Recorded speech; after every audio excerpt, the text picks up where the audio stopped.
tata cara etika batuk. Yuk simak videonya.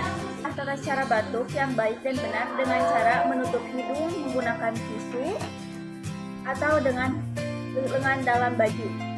Hal ini berguna untuk supaya virus ke udara sehingga tidak menularkan ke orang lain. Apa sih teknik etika batuk dan apa tujuannya? Tujuannya untuk membersihkan taring, trakea, dan bronkiolus dari sekret atau benda yang menghalangi jalan nafas. Batuk efektif indikasi untuk mengeluarkan sekutu, meningkatkan ekspansi paru, mobilisasi sekresi, mencegah efek samping rapid.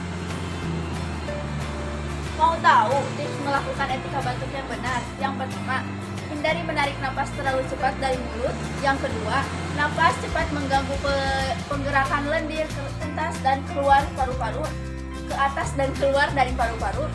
Yang ketiga, minumlah 6-8 gelas per hari. Yang keempat, gunakan teknik batuk terkontrol setelah menggunakan obat.